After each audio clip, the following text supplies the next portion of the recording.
Welcome to Frames of the Written Word, a literary program that focuses on writers, books, scholars of literature, and publishers.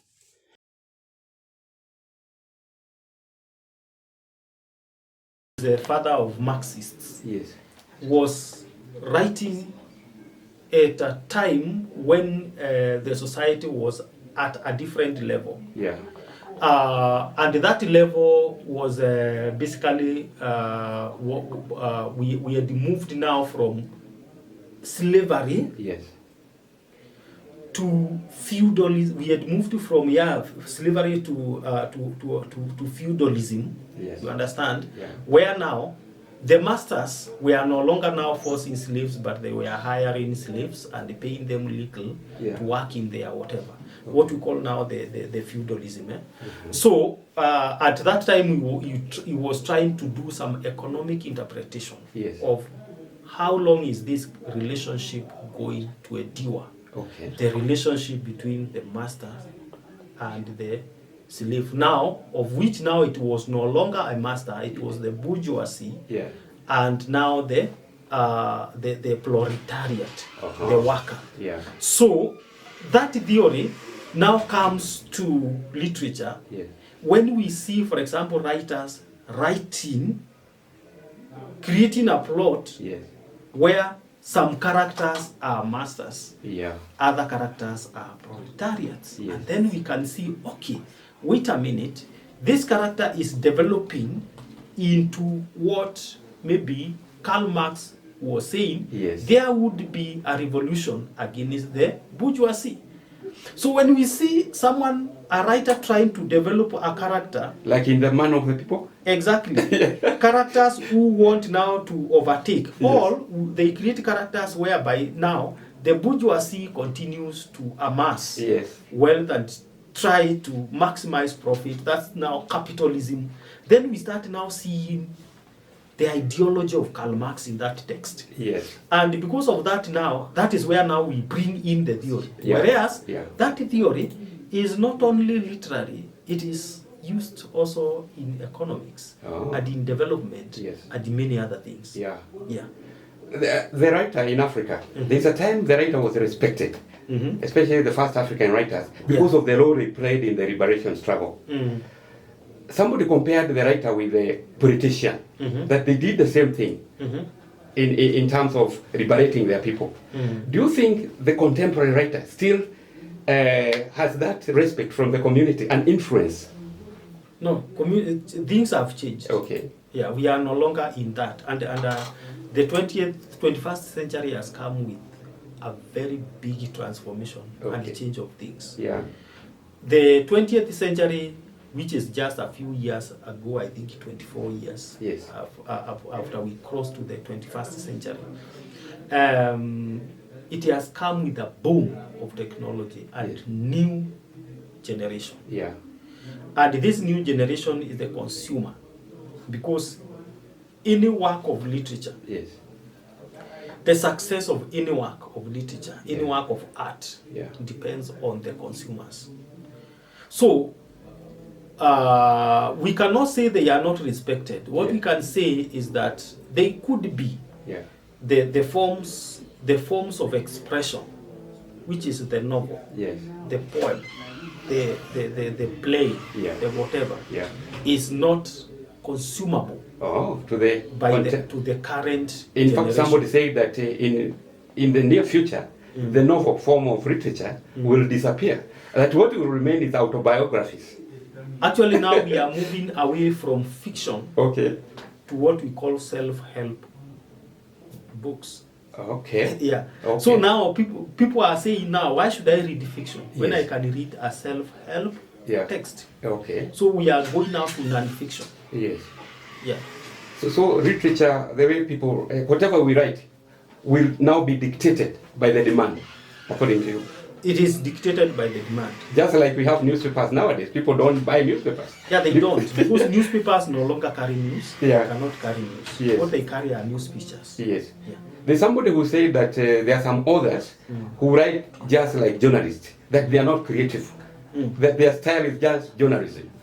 Is there any difference between style where you can tell, like this god Austin? Is it somebody Austin who wrote a...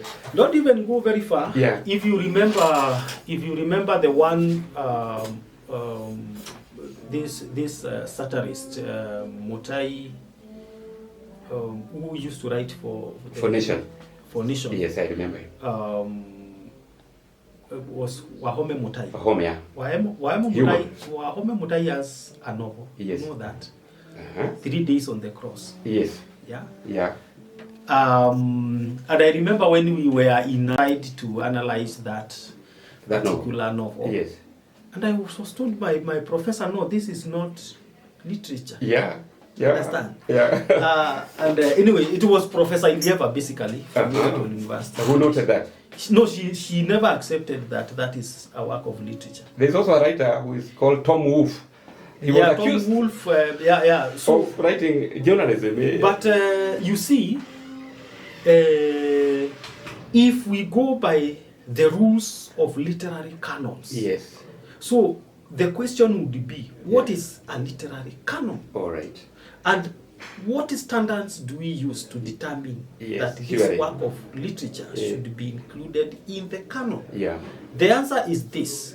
Those are Western marking schemes. Okay. And they are Western marking schemes, and and that is the reason why you realize there are no upcoming writers in literature, because we are not flexible. Yeah. Our fence is not flexible to accommodate the new styles and the new ways of doing things. Okay. And unless we do that, then we will stop literature, and it will become a thing of the past, and then we will start a new genre.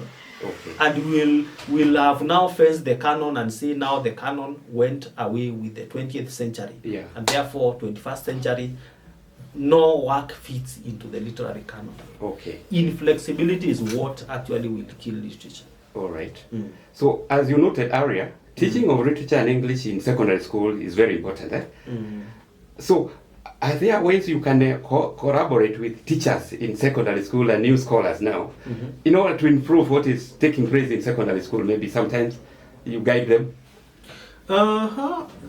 Yeah, that is important. Yes. But we ask of what impact? All right.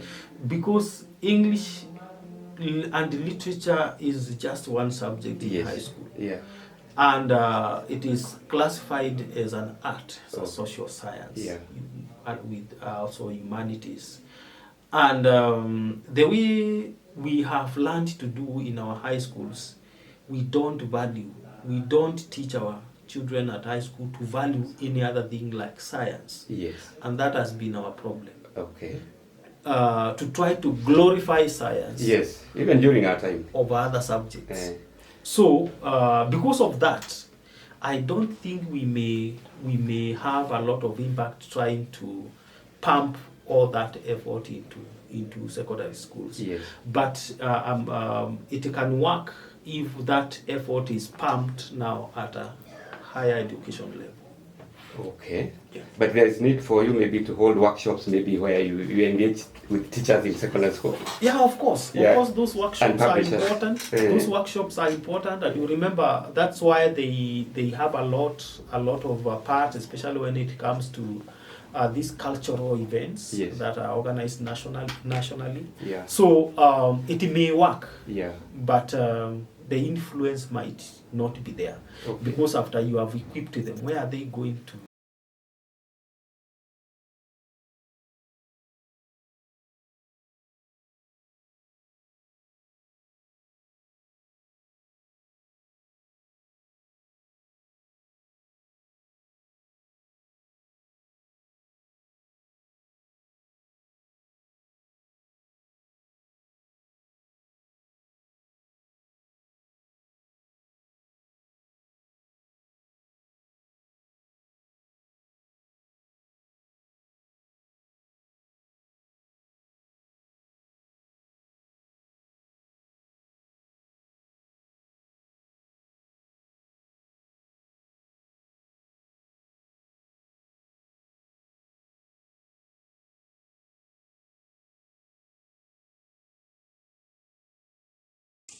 You have been listening to Friends of the Written Word. Make sure to follow this series of literary discourse by subscribing on my YouTube channel. I was your host and producer, Sospita Mwigai. Until next time, it's goodbye for now.